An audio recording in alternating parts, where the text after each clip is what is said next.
uma satisfação, uma alegria muito grande poder retornar aqui nessa igreja, aonde que já pediram até para levantar, eu nem levantei, né? Eu já me considero até aqui dessa igreja, porque lá no reino de Deus nós somos uma denominação aqui na terra, né? Temos uma denominação, mas no reino nós somos iguais, né? Então eu já me sinto aqui dessa igreja, me sinto muito à vontade aqui. E para mim é uma alegria muito grande estar com os irmãos e fazer esse trabalho que a gente está fazendo aqui hoje, porque a gente vê o desempenho da pastora Irenilda, da igreja aqui nessa localidade, como Deus tem abençoado, como o Espírito Santo tem trabalhado, porque quem faz as coisas nas nossas vidas é o Espírito Santo. Nós não fazemos, sem Jesus nós nada somos, nada podemos fazer. E eu quero dizer que você que veio aqui nessa noite, você não veio aqui em vão. Deus tem algo para a sua vida nessa noite. Hoje a sua vida pode ter uma outra direção a partir de hoje. Não porque eu estou aqui, mas mediante aquilo que Deus faz e aquilo que Deus quer fazer na sua vida. E o interesse de Deus é que você comece a viver o reino dele aqui na terra. E de que maneira que nós podemos caminhar aqui nessa terra vivendo como se já estivéssemos no reino de Deus, vivendo já o reino de Deus? Exatamente sendo dirigido pelo Espírito Santo. Está dando uma falhinha aqui, né, de vez em quando. E eu gostaria que você abrisse a sua Bíblia no Evangelho segundo João, capítulo 3, um verso muito conhecido nosso, e nós vamos ler alguns versículos aqui. E como sempre eu digo, é uma alegria muito grande quando eu pego esse livro aqui, e eu vou mostrar aqui para você. De repente está na direção da câmera aqui, não está? Tem alguma coisa, você que vai de repente estar com um DVD na mão, de repente você vai ver, tem alguma coisa escrita aqui, irmãos? Tem muita coisa, e boa ainda. Isso aqui é mais importante, coisa boa. E isso aqui, irmãos, é o começo seguinte. Para você que de repente anda questionando o milagre, por que o milagre não aconteceu na minha vida? Por que eu já busquei algo de Deus e Deus parece que não está me ouvindo? Nem sempre, irmão, o milagre acontece da forma que você pensa ou que você quer. Mas as coisas acontecem na vida da gente da maneira que Deus quer. Um dos atributos de Deus, Deus é soberano.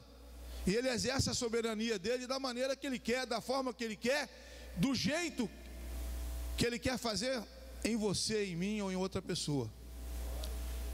Nós não devemos amar a Deus simplesmente porque Ele abriu a vista do cego ou porque Ele tirou alguém da cadeira de rodas. Não, nós devemos amar a Deus pelo que Ele é nas nossas vidas. Você deve amar a Deus pelo que Ele é, pela importância dEle, e entender que sem Ele nós nada somos e nada podemos fazer. Abriu sua Bíblia aí? João capítulo 3. No capítulo 3 e no verso 16 você encontra assim, olha: porque Deus amou o mundo de tal maneira que deu o seu Filho unigênito, para que todo aquele que nele crê não pereça, mas tenha a vida eterna. O 17: porquanto Deus enviou o seu Filho ao mundo, não para que julgasse o mundo, mas para que o mundo fosse salvo por ele. Vamos repetir o 16 todos aí em alto e bom som, vamos lá? Porque Deus amou o mundo de tal maneira que deu o seu Filho unigênito, para que todo aquele que nele crê não pereça, mas tenha a vida eterna. Amém? Senhor nosso Deus, nosso Pai, muito obrigado por esse privilégio que o Senhor nos concede de estarmos aqui falando do teu amor nesta noite, ó Pai. Ó Deus, expressando aquilo, ó Deus, que Tu tens feito em nossas vidas. E eu te louvo agora, Deus, pela vida desta igreja, pela vida de cada um dos meus irmãos aqui, pela vida da pastora Irenilda, pela vida desse ministério. E agora, Senhor Deus, toda a ação do inimigo nós repreendemos aqui nesse lugar, em nome de Jesus. Pois nesse lugar agora, Senhor, reina o Teu Espírito. Os Teus anjos estão acampados aqui ao nosso redor. O diabo pode estar ao derredor, mas ao nosso redor estão os Teus anjos. E nesse momento, toda ação, toda seta maligna, nós aniquilamos, nós repreendemos no poder que há no nome de Jesus. E que o Senhor possa nos usar como instrumento nas Tuas mãos, ó Deus. E que vidas venham ser alcançadas nessa noite. É a nossa oração em nome de Jesus. Amém. Irmãos, nós precisamos de entender uma coisa, que quando recebemos Jesus em nossas vidas, nós morremos para esse mundo. A gente sabe que a natureza humana, nós vemos aqui, né, Deus no verso 16, quando diz que Deus amou o mundo de tal maneira, nós estávamos irremediavelmente perdidos. Em Adão, com a queda de Adão, nós fomos levados ao pecado. E daí então o Espírito Santo, né, o Espírito de Deus já deixou, o homem passou a viver na sua própria forma, na forma humana, e cometendo erros, pecados daqui e dali. Então Deus agora manda Jesus Cristo. Vem Jesus agora para restaurar a minha vida e restaurar a sua vida. Porque até então nós estávamos destituídos da glória de Deus. E agora Jesus vem para nos instituir novamente no reino de Deus e ter uma vida, a vida que Deus queria para Adão. Agora esta vida volta agora através de Jesus Cristo para mim e para você.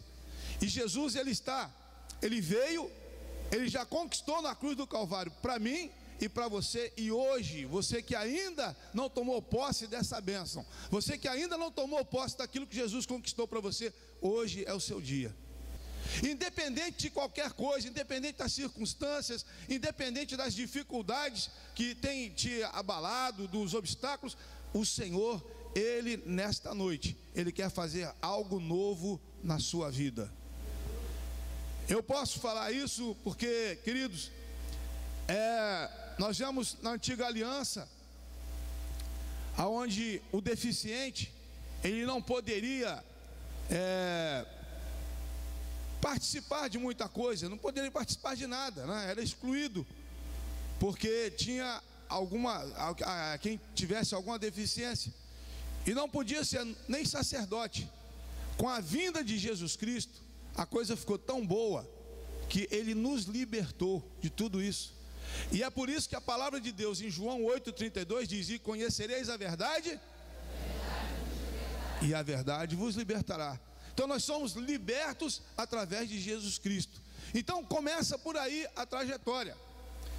O meu testemunho começa exatamente por aqui. Eu nasci numa cidade chamada Divino das Laranjeiras, num distrito que chamava Central de Santa Helena, na cidade de Minas Gerais, lá no meio do mato, lá na roça. E quando eu nasci, não tinha médico, foi parto em casa, né? E com esse tempo, com isso o tempo foi passando, e chegou a hora que eles descobriram, minha família descobriu, minha mãe e minhas irmãs lá, descobriram que eu tinha uma dificuldade para enxergar. Não dava para ver, o comportamento era diferente um pouco, né, das crianças de visão. E quando me levaram então para o médico, um oftalmo, e ele constatou e disse o seguinte: olha, o menino realmente, ele não vê nada, ele não vai enxergar. E o médico ainda colocou alguma coisa na cabeça da minha mãe, dizendo que o meu olho esquerdo ia crescer, ia chegar a um ponto que ele iria estourar. E dali para cá começou aquela luta, né? Aquele corre-corre, e a preocupação, porque normalmente Quando alguém tem alguém deficiente na família, surge muitas preocupações e as opiniões também, né, das pessoas em relação àquilo, dizer coitado desse menino, coitado dessa senhora que tem um filho que não enxerga, ou que é paraplégico, ou seja lá a deficiência que for, sempre acontece isso. Concordam comigo? É ou não é? Então, foi o que aconteceu com a minha mãe. E ela preocupada, minhas tias preocupadas e orando então para que o olho não viesse crescer, e o olho realmente não cresceu. Eu via um pouco, via pouca coisa com esse olho esquerdo, e coisa mínima mesmo, não dava para ir muito longe, uma distância como daqui lá no Davi, lá na mesa de áudio lá, dava para ver que tinha alguma coisa, tinha um vulto ali, mas não dava para identificar. E dentro desse testemunho eu quero colocar para você o seguinte: talvez tenha alguém aqui nessa noite que vive um problema desse, ou conhece alguém que vive uma situação dessa. Meu querido, a postura, se você é cristão, não é temer, não é desesperar, não é ficar apavorado, mas é acreditar em Deus. Uma das coisas que aconteceu comigo, e foi um ponto negativo, é que à medida que eu fui crescendo, eu completei 4 anos e 5 anos, 6, e ouvia dizer de uma doença chamada varicela. Essa doença, o pessoal dizia, se isso aí pegar e sair no olho da pessoa, a pessoa fica cega, totalmente cega. Aquilo bateu na minha cabeça e complicou mais ainda, que eu falei, já não estou vendo direito. Se eu pego esse negócio, e aquilo era uma coisa que estava dando em todo mundo, né? Muita gente estava pegando aquilo ali, e eu tinha um medo terrível daquilo. Se eu soubesse que tinha alguém na rua da direita que tinha aquele negócio ali, eu não queria nem ir para o lado de lá, eu queria ir para o lado de cá, medo de pegar aquela enfermidade. Isso, irmãos, quando você tem medo de uma coisa, o diabo, ele sabe do que está acontecendo e ele começa então a movimentar as coisas para o lado ruim.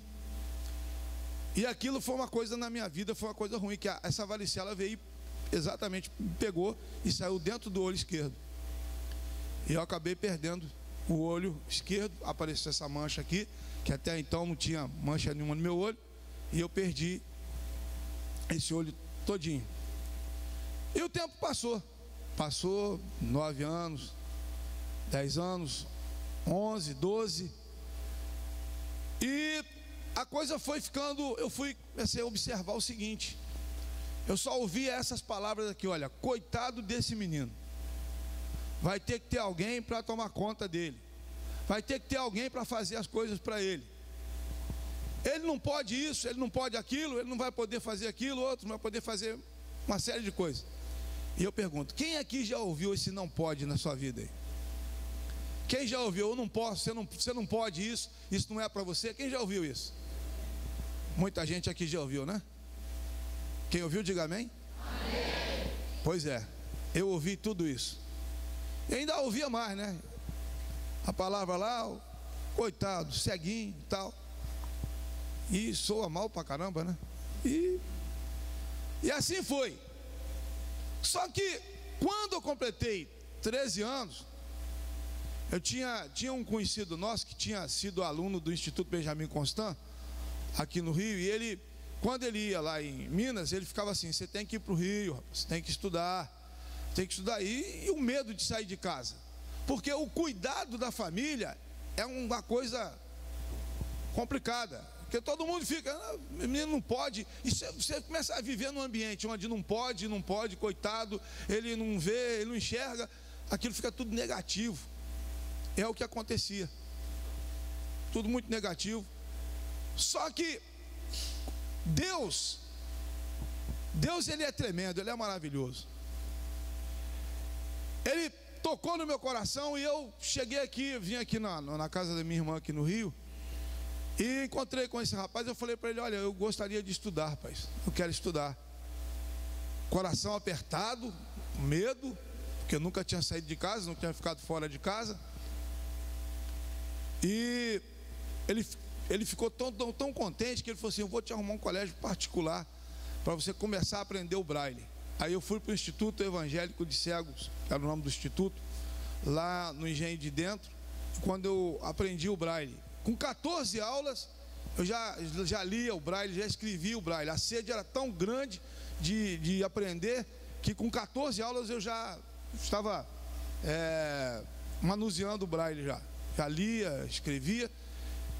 E então ele falou assim: olha, eu vou conseguir uma vaga para você no Instituto Benjamin Constant, que é o colégio especializado para deficiente visual, fica na Avenida Pasteur, na Urca, Colégio Federal. E ele então conseguiu uma vaga para mim lá. No ano seguinte eu fui para o Instituto Benjamin Constant. E quando eu saí nas férias de julho, quando eu retorno para a escola novamente, o que acontece? Eu tinha dado o passo. Eu tinha tomado a atitude de quê? De sair de Minas Gerais e vir para o Rio de Janeiro. Uma tomada de atitude, um posicionamento. Eu quero sair dessa vida. Eu não quero ser um coitado. Eu não quero ser o camarada que não pode isso, que não pode aquilo. Eu quero poder, eu posso. Satanás, ele não gosta de ver a sua vitória.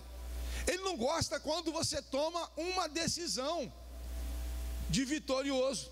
Ele não gosta disso.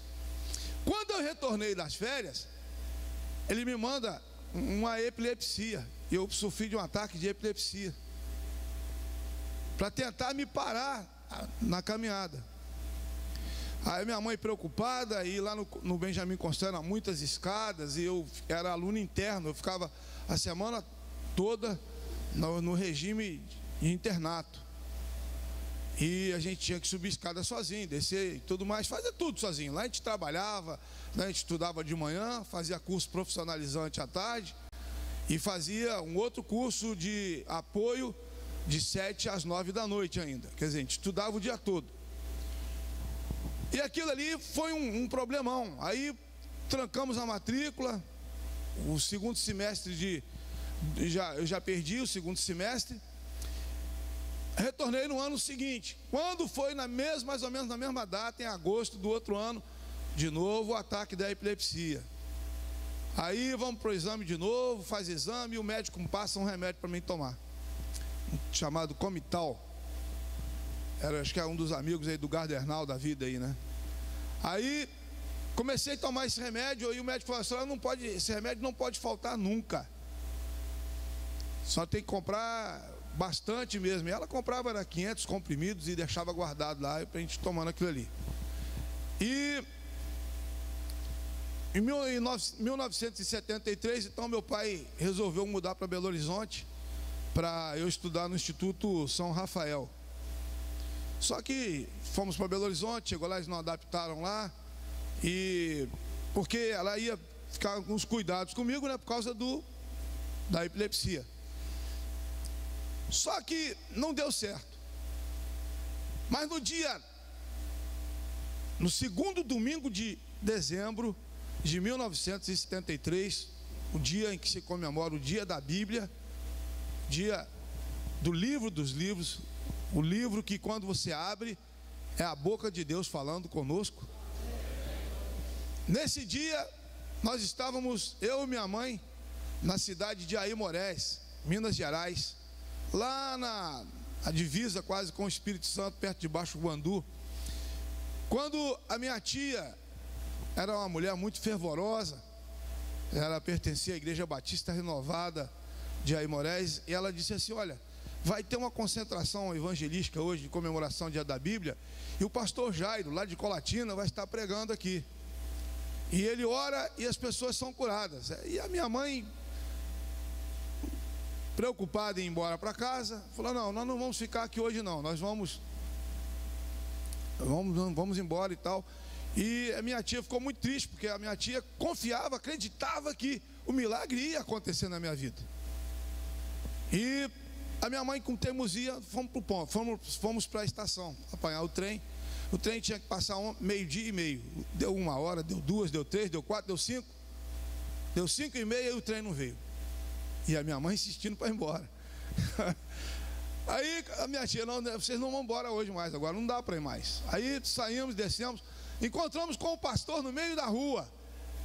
Estava vindo da concentração, a minha tia falou assim: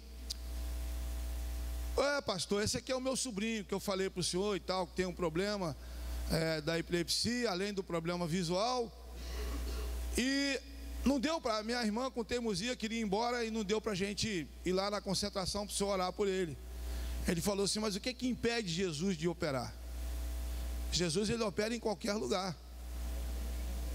Você precisa acreditar. Nós vamos chegar na casa da irmã, nós vamos orar pelo menino. Aí entramos na casa da irmã. Ele mandou sentar num canto assim. E naquela hora o pastor leu exatamente o livro de Isaías, o capítulo 53, verso 4. E eu tinha um questionamento muito sério com esse versículo, quando eu ouvi ali. Porque ele diz que o Senhor levou sobre si nossas enfermidades, né, nossas transgressões. E eu ficava questionando: mas se ele levou, por que ele não levou a minha? Por que ele não levou a minha visão, a cegueira? E eu tinha uma briga com aquilo ali terrível, né? Aquilo me impedia de acreditar um pouco, entendeu? Porque... E eu falei assim: esse pastor está lendo exatamente essa palavra.